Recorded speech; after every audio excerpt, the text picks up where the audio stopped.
yang berkah. Alhamdulillah. Sarang hey everybody, terima kasih klik video ni guys yang mendukung sampai saat ini. Semoga kalian sehat-sehat selalu, dipermudahkan jodohnya, keluarganya, dan doa-doa yang terbaik semua buat kalian. Amin ya rabbal alamin.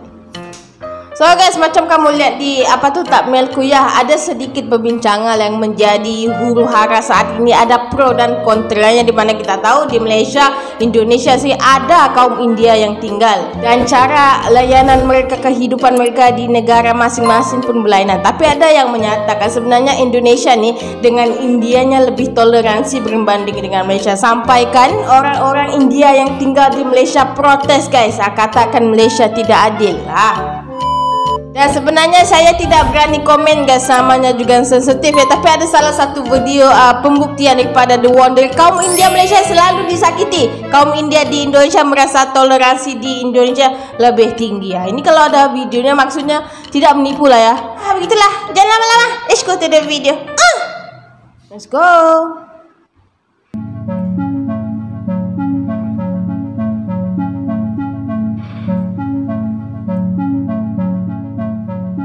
Perbedaan terlihat jelas antara komunitas India di Indonesia dan Malaysia. Orang India di Indonesia menganggap Indonesia sebagai negara yang sangat toleran, tetapi hal ini tidak dirasakan oleh komunitas India yang berada di Malaysia. Mereka merasa sakit dengan kebijakan di sana.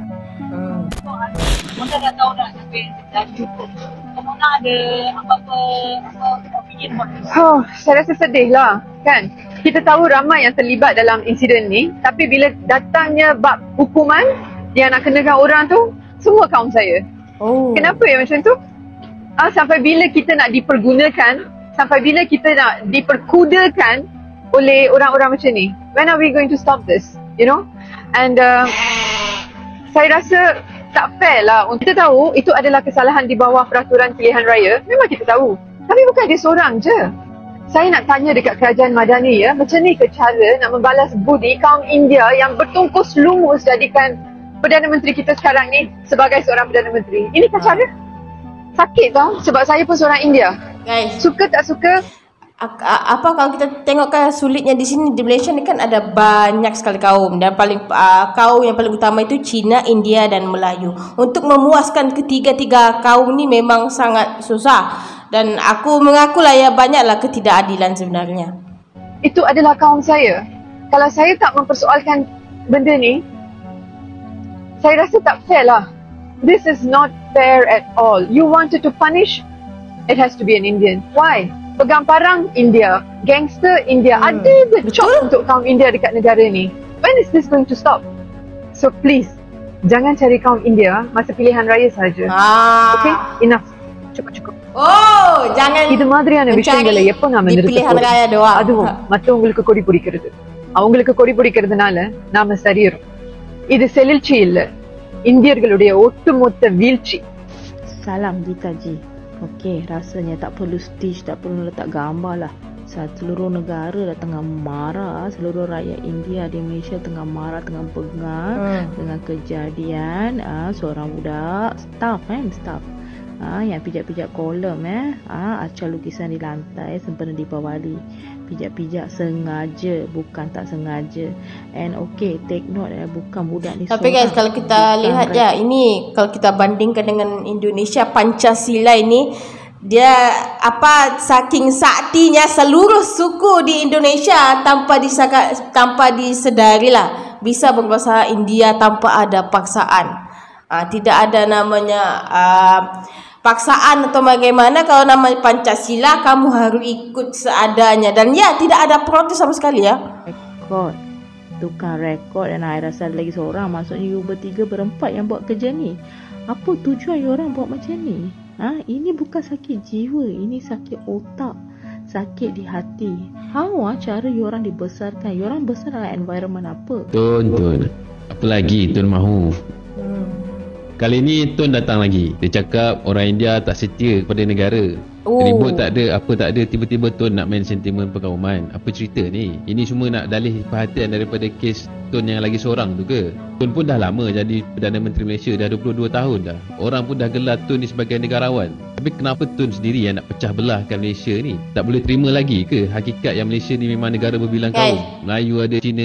Kalau kita tengok sini banyak sekali protes daripada orang-orang Malaysia, dan ya, walaupun namanya Perdana Menterinya orang Malaysia, tapi kalau namanya beberapa suku utama, kaum utama pun tidak bersatu, tidak jadi apa ya. Ada India, ada Iban, Kadazan dan macam-macam lagi. Tak boleh ke biarkan kita orang ni hidup harmoni tanpa nak bergaduh sama sendiri? Kami bukan faham je, ini semua permainan Tun. Kami dah jemu dah layan sentimen perkauman yang entah datang dari mana ni. Yalah, kalau semua hidup harmoni bersatu padu, Tun pun mestilah tak suka. Ramailah orang yang akan sokong kerajaan Madani bawah Anwar Ibrahim ni kan. Datuk Seri Anwar Ibrahim pun dah tak layan dah apa Tun cakap ni.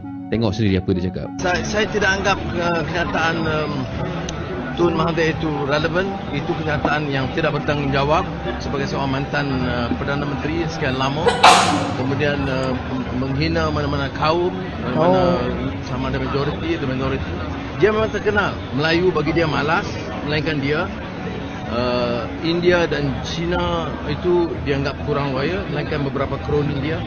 Saya ingat kenyataan itu kita bantah keras, sangat tidak bertanggungjawab. Bagi saya, semua rakyat yang loyal kita harus hormati, tak kira siapa mana-mana kaum. Biarkan kita orang ni, kerajaan Madani di bawah Datuk Seri Anwar Ibrahim mentadbir negara ini dengan baik. Kak, gimana sih rasanya hidup di Indonesia? Apakah ini Indonesia, Indonesia ya? Oke, saya tinggal di Indonesia ini dari lahir. So kalau misalnya mau compare ke negara lain ya karena kita nonton TV dan sekarang mungkin ya saya tinggal di sini. Tapi ini kan belum lama ya tinggal di Indonesia. Cuman mungkin kalau yang dari ini, toleransi di Indonesia itu sangat tinggi.